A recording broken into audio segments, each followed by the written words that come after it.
নমস্কার বন্ধুরা, আজ আমি তোমাদের ঘটি হাতা ব্লাউজ, যেটা এখন খুব ট্রেন্ডিং এ চলছে, এই ব্লাউজের ঘটি হাতা কিভাবে বানিয়েছি আমি সেটা তোমাদের কাছে করে দেখাবো। এই যে ব্লাউজটা দেখছো, এই ব্লাউজটা আমার রেডি হয়ে গেছে। এখন আমি এর হাতটা বানাবো। তো এর মোহরাটা আমি দেখে নিচ্ছি। প্রথমে ৭.৫ মোহরা আছে।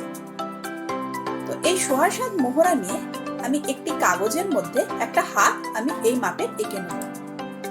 তো আমি মোহরার যেটা মাপ পেয়েছি তার থেকে আরো ২ ইঞ্চি এক্সট্রা নিয়ে আমি হাতটা মোটামুটি এঁকে নিচ্ছি।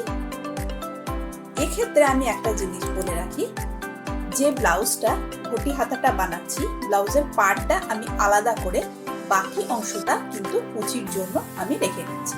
আমি এবারে যে মেন কাপড়টার মধ্যে কুচিটা বানাবো, সেই কাপড়টি হাফে ডবল করে নিয়ে মোহরার মাপে ডবল কাপড় মোটামুটি নিয়ে নেব। প্রথমে আমি কাপড়টা কোনো শেপ দেব না, কাপড়টাকে প্রথমে সোজাসুজি রেখে দেবো, কারণ আমাকে প্রথমে কুচিটি রেডি করে নিতে হবে। কাপড়টাকে ভাঁজ করে আমি ওটার মিডিল পোর্শনগুলো ওপরের দিক এবং নিচের দিকে মার্কিং করে রেখে দিচ্ছি। এখন কাপড়ের যে পোর্শনটা মিডিল পেলাম, মিডিলের থেকে ওপরে এবং নিচের অংশের মার্জিন নিয়ে আমি প্রথমে নিচের অংশের কুচিটি রেডি করব। নিচের অংশের কুচিটি মিডিল পোর্শন বরাবর প্রত্যেকটি কুচি আমি একই জায়গায় জয়েন করব। ঠিক অপোজিট দিকে আবার অপোজিট পোর্শনে কুচিগুলোকে নিয়ে একই জায়গাতে জয়েন করব। এখানে প্রত্যেকটি কুচি নিয়ে মেশিন সেলাই দিয়ে টেম্পোরারি সেলাই দিয়ে রেখে দিচ্ছি। এরপর আমাদের ওপরের অংশের কুচি রেডি করতে হবে।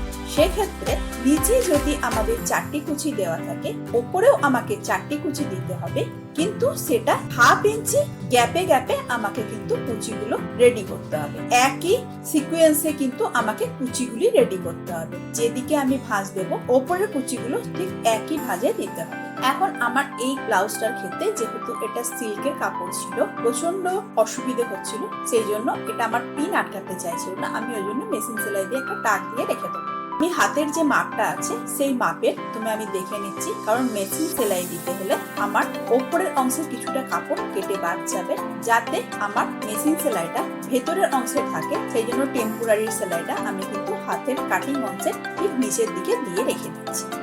এখন আমার কুচিটি মোটামুটি রেডি হয়ে গেল।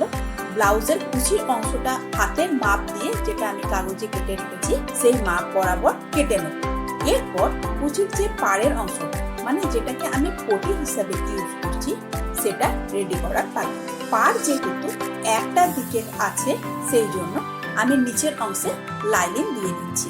দুটো পাড়ের সঙ্গে লাইনিংটা জয়েন করে নিচ্ছি। মিডিলটাকে ধরে আমি হাতার কুচির পোর্শনের সঙ্গে জয়েন করে নেব।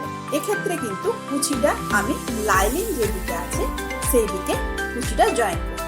লাইনিংয়ের ওপর যখন হাতটি আমার বসে গেল, পাড়টি ঠিক অপোজিট দিকে ভাঁজ করে আমি ওর সঙ্গে অ্যাটাচ করে নেব। আমার হাতটি মোটামুটি রেডি হয়ে গেল।